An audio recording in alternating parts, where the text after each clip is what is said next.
Hi అందరికీ, very good morning. Welcome back to our channel. అందరూ ఎలా ఉన్నారు? నేను బాగున్నాను. మీరు కూడా బాగుండాలని మనస్ఫూర్తిగా కోరుకుంటున్నాను. ఈరోజు వీడియోలో అయితే నేను నా ఫుల్ డే బ్లాగ్ని అయితే షేర్ చేయబోతున్నాను. దాంతో పాటుగా నేను ఫలూదా చేశాను అనమాట, ఇన్స్టంట్ ఫలూదా. నేను దాన్ని ఎలా చేశానో నేను ఈ వీడియోలో చూపించబోతున్నాను. వీడియో అయితే చాలా బాగుంటుంది. చివరి వరకు చూసి నచ్చితే తప్పకుండా ఒక చిన్న లైక్ ఇవ్వండి. కొత్తగా ఎవరైనా ఛానల్ని చూస్తుంటే మా ఛానల్ని సబ్స్క్రైబ్ చేసుకోండి. ఇలా ఇంటి ముందు అయితే చక్కగా ముగ్గు అయితే పెట్టేశాను అనమాట, ఎర్లీ మార్నింగ్ లేచి. ఈ మధ్య ఏమైందంటే నేను ముగ్గుల కోసము చిన్న ట్రైపాడ్ అయితే వాడుతూ ఉంటాను. అయితే అది విరిగిపోయింది. పిల్లలు ఎప్పుడు విరగొట్టారో తెలీదు, అదైతే విరిగిపోయింది అనమాట. దాని కింద స్టాండ్ అయితే విరిగిపోయింది. పెద్దది ట్రైపాడ్ పెట్టి చేద్దామంటే మాకు ఇంటి ముందు ఇలా ముగ్గు వేసుకున్నంత మందమే ప్లేస్ ఉంటుంది. దాన్ని పెట్టి చేయడం అయితే నాకు అవ్వట్లేదనమాట. అంటే అంత ప్లేస్ లేదు, ఎక్కడో దూరంగా పెట్టి దాన్ని నేను పక్కన వేయాల్సి ఉంటుంది. అంతగా ప్లేస్ అయితే లేదు. అందుకని నేను ఇలా చేత్తోనే మొబైల్ని పట్టుకొని అలా ముగ్గైతే వేస్తూ ఉన్నాను.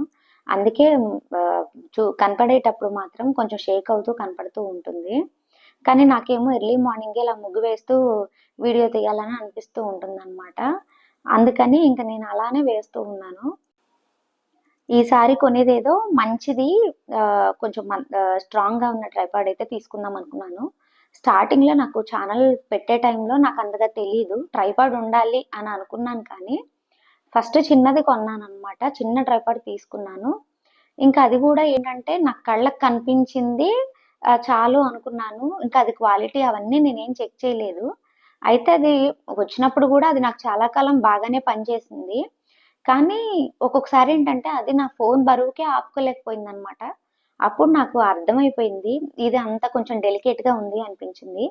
కానీ సరే, అది పాడైపోయినప్పుడే వేరేది తీసుకుందాము అని చెప్పి నేను ఇన్ని రోజులు వెయిట్ చేశాననమాట. ఇంక మళ్ళీ నేనైతే కొత్తది తీసుకోవాలి. ఇంకా ఎర్లీ మార్నింగే అలా ముగ్గైతే పెట్టేసాను ఇంటి ముందు. ఫ్రెష్ అయిపోయిన తర్వాత ఇంకా అలా కొంచెం టీ పెట్టుకొని తాగేసాననమాట. తర్వాత ఆ రోజు దోసపిండి ఉంది కానీ మళ్ళీ దోస అంటారేమో అని చెప్పి మళ్ళీ ఉప్మా అయితే చేశాను. ఇలా ముందుగా అయితే బొంబాయి రవ్వని కొంచెం నెయ్యి వేసి అలా వేయిస్తూ ఉన్నానన్నమాట. మన రవ్వ కేసరికి వేయిస్తాం కదా, అలా అయితే వేయించాను. ఇలా వేయిస్తే ఏంటంటే మనకి మంచి రుచి వస్తుంది. వాటర్లో పోసినప్పుడు మనకి గడ్డలు కట్టకుండా వస్తుందన్నమాట. అది వేయించి పక్కన పెట్టేసిన తర్వాత ఇలా పోపు గింజలు, కొంచెం జీడిపప్పు అయితే వేసాను. తర్వాత కొంచెం కరివేపాకు అయితే వేసేసి క్యారెట్, బీన్స్, ఇలాంటి ఆనియన్, పచ్చిమిర్చి ఇవన్నీ ముందే కట్ చేసుకొని పక్కన పెట్టేశాను. ఇంకా వాటిని కూడా ఇలా అయితే వేయించేసుకున్నాను అనమాట. ఇంకా ఎప్పుడు ఎర్లీ మార్నింగే స్కూల్కి వెళ్ళడం, ఆఫీస్కి వెళ్ళడం అవుతుంది కాబట్టి మనకి రకరకాల టిఫిన్స్ అయితే ఎర్లీ మార్నింగే చేయడం కుదరదు. ఇంక నేను ముందుగానే ఆ పిండిలన్నీ పట్టేసుకొని ఉంచననమాట. ఎప్పుడు ఏ పిండి అవసరమైతే ఆ పిండి పట్టుకొని ఉంచుకుంటాను. ఇడ్లీ పిండైనా, దోస పిండైనా ఎక్కువగా పట్టి నేను పక్కన పెట్టను. అప్పటికప్పుడు పట్టుకుంటాననమాట. దోస పిండైనా సరే, ఇడ్లీ పిండైనా సరే అప్పటికప్పుడు పట్టుకుంటాను. అదే వాడేస్తూ ఉంటాను. నెక్స్ట్ డేకి ఒక రోజుకి నాకొచ్చేస్తుంది. అయితే మొన్న దోస పిండి పట్టినప్పుడు ఒకరోజు వేయగా మళ్ళీ కొంచెం దోస పిండయితే మిగిలిపోయింది.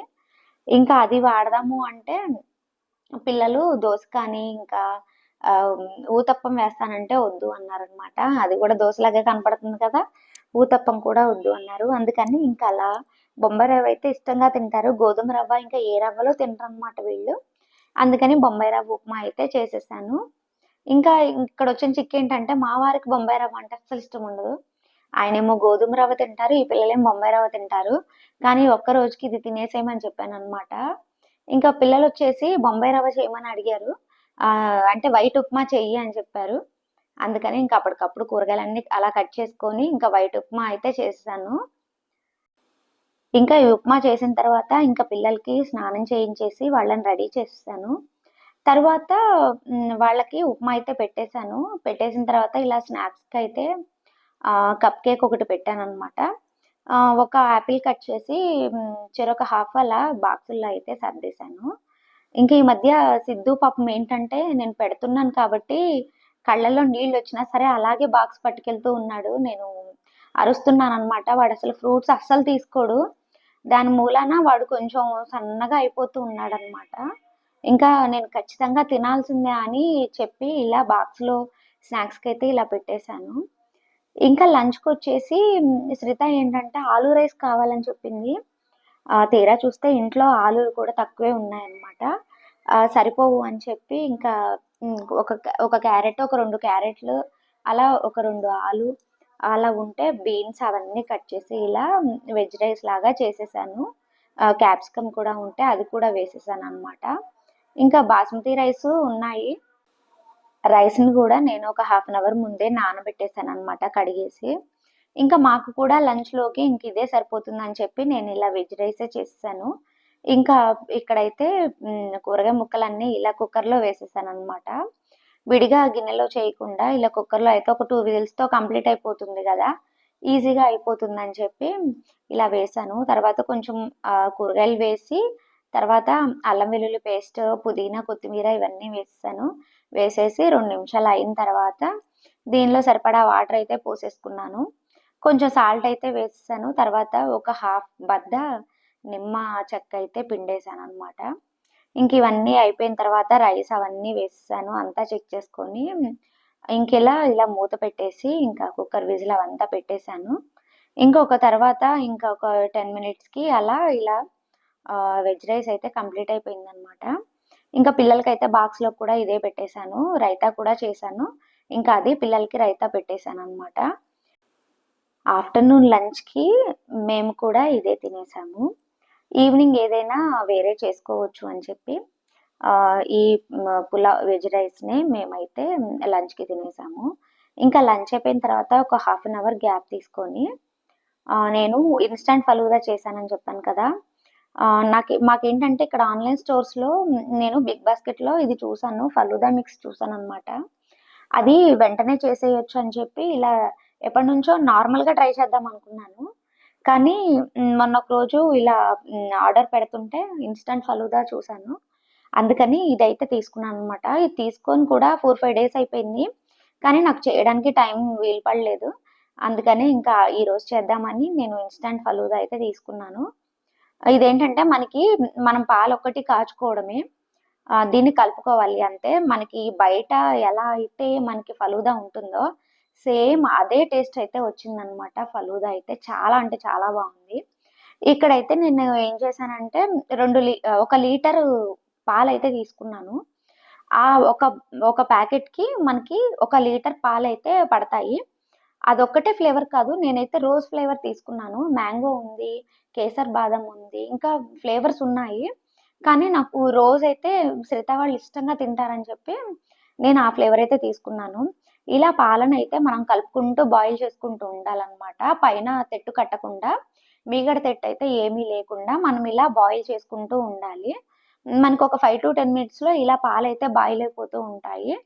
ఇవి పూర్తిగా బాయిల్ అయిన తర్వాత మనం మళ్ళీ ఒక 5 మినిట్స్ వాటిని అలా మరిగిస్తూ ఉండాలి పాలని. ఇది చేస్తున్నప్పుడేంటంటే, మనం దాని పక్కనే ఉండాలి. ఎక్కడికి వెళ్ళకూడదనమాట. ఇంక ఇవి పాలు పొంగకుండా, మీగడ కట్టకుండా అలా కలుపుతూ ఉండాలి. అలా పాలు మరిగిన తర్వాత దీనిలో అయితే ఈ ఫలూదా మిక్స్ అయితే నేను యాడ్ చేశాను మొత్తము. దీనికైతే ఒక ప్యాకెట్‌కి 1 లీటర్ అయితే పడుతుందని చెప్పి దాని మీద ఇన్‌స్ట్రక్షన్ ఉంది. అందుకని 1 లీటర్ పాలు మరిగించేసి ఈ ఫలూదా మిక్స్ అయితే వేసేసాను. ఇంక ఈ ఫలూదా మిక్స్ వేసిన తర్వాత దాన్ని ఇంకా పూర్తిగా కలుపుకుంటూ ఉండాలనమాట. సేమియాలు, సబ్జాలు ఉడికినంత సేపు మనం దాన్ని అలా కలుపుతూ ఉండాలి. ఇప్పుడు కూడా ఏంటంటే మనకి మీగడ కట్టకుండా కలుపుతూ ఉండాలి. పాలు కదా వేడి చేస్తే ఖచ్చితంగా మీగడ పడుతుంది. అలా కలుపుతూనే ఉండాలనమాట. సేమియాలు ఏంటంటే మనకి ఉడికిపోయినా సరే అవి కొంచెం మనకి చిక్కగా రావు. మనకి తెలుస్తుందనమాట. మనం కదుపుతూ ఉంటేనే మనకు తెలుస్తుంది. స్టార్టింగ్‌లో వేసినప్పుడు సేమియాలు ఉడికినప్పుడు కొంచెం పాలైతే మరీ చిక్కగా అవ్వవు. మామూలుగా కొంచెం చిక్కబడతాయన్నమాట. అలా మనం ఒక 5-10 మినిట్స్ అలా బాయిల్ చేసుకుంటూ ఉండాలి సేమియాలైతేను. మనకిక్కడ చూసారా ఇంకా నీళ్ళలాగానే ఉంది. బాయిల్ అవుతున్నప్పుడు కూడా అలానే ఉంది. కానీ ఒక 5 మినిట్స్‌కి మనకేంటంటే కొంచెం దగ్గర పడుతుంది లైట్‌గా. అయితే వీటినేంటంటే స్టవ్ ఆఫ్ చేసుకొని దీన్నైతే పక్కన పెట్టేసుకోవాలి. ఇక్కడైతే నేను స్టవ్ ఆఫ్ చేశాను. ఇక్కడ ఇంకా మనకి ఇలానే ఉందనమాట. వాటరీగా ఉండింది. అయితే స్టవ్ ఆఫ్ చేసుకొని దీన్ని మామూలుగా రూమ్ టెంపరేచర్‌లో కూల్ చేసుకోవాలి. ఇక్కడ నేను తీసి పక్కనైతే పెట్టేసుకున్నాను. ఒక హాఫ్ అన్ అవర్, 1 అవర్‌కి ఇదైతే పూర్తిగా కూల్ అయిపోయింది. కూల్ అయిపోయిన తర్వాత దీన్ని మళ్ళీ తీసుకెళ్ళి ఒక 4-5 అవర్స్ ఫ్రిడ్జ్‌లో అయితే పెట్టేశాను. ఫ్రిడ్జ్‌లో పెట్టేసి మళ్ళీ బయటికి తీశాననమాట. తీసిన తర్వాత అది కొంచెం చిక్కగా వచ్చింది. ఇదేంటంటే ఫలూదా అనేది ఇది బాగా కూల్ అయితేనే మనకి చిక్కగా వస్తుంది. వేడనేది పూర్తిగా చల్లారిపోయి బాగా చల్లబడాలనమాట. అప్పుడు మనకి మంచి రుచొస్తుంది ఇది. దీనిలో అయితే నేను ఏమి యాడ్ చేయలేదు. షుగర్ గానీ ఏది యాడ్ చేయలేదు. మనకు కావాలంటే మనం డ్రై ఫ్రూట్స్ కూడా దీనిలో యాడ్ చేసుకోవచ్చు. కానీ ఏంటంటే పిల్లలకి అచ్చంగా ఇలానే ఇవ్వాలని చెప్పి నేను అనుకున్నాను. ఇంకా డ్రై ఫ్రూట్స్ అవన్నీ యాడ్ చేశానంటే అస్సలు ముట్టరనమాట. ఏదో కలిపేసాననుకోని ఇంకసలు ఏమి ముట్టరు. అవన్నీ ఉన్నాయి డ్రై ఫ్రూట్స్ అన్నీ తీసి పక్కన పెట్టేస్తారు. అందుకని ఎలా అయితే చేశానో దాన్నే నేను పిల్లలకలా పోసి ఇచ్చేసాననమాట. ఇలా గ్లాసుల్లో పోసి ఇచ్చేసాను. పిల్లలైతే ఇష్టంగా తాగేశారనమాట. చాలా బాగా కుదిరింది. ఈవినింగ్ పిల్లలు స్కూల్ నుంచి వచ్చిన తర్వాత ఫ్రెష్ అయిపోయిన తర్వాత నేను ఫలూదా అయితే ఇచ్చేసాను. వాళ్ళైతే తినేసారు. ఇంకా తర్వాత సిద్ధు వచ్చేసి ఇంకా బెడ్‌రూమ్‌లో ఇలా ఆడుతూ ఉన్నాడు. ఇంకా ఏదో సామాను ఉంటేను ఇనుప సామాను వాటికి సంబంధించినవన్నీ స్విచ్ బోర్డ్‌లు గానీ, ఇంక ఇలాంటివన్నీ నట్లు వీటితో ఆడుతూ ఉన్నాడనమాట. వాడికి కొంచెం ఖాళీ దొరికితే చాలు మంచి కార్లను గూడా విప్పేసి వాటిని మళ్ళీ సెట్ జేస్తూ ఉంటాడు. ఇంకిక్కడ శ్రిత అయితే ఇంకా పెట్టిన ఫలూదా అయితే తింటూ ఉంది. దానికైతే ఇలాంటివంటే మిల్క్ షేక్స్ గానీ, ఇలాంటి ఫలూదాలు ఇలాంటివంటే చాలా ఇష్టం అనమాట. మెయిన్‌గా అయితే శ్రిత కోసమే చేశాను. వీడియోని ఇక్కడితో ఎండ్ చేస్తున్నాను. వీడియో నచ్చితే తప్పకుండా లైక్ చేయండి. మా ఛానల్‌ని సబ్స్క్రైబ్ చేసుకోండి. బాయ్ బాయ్ అందరికీ. Thank you for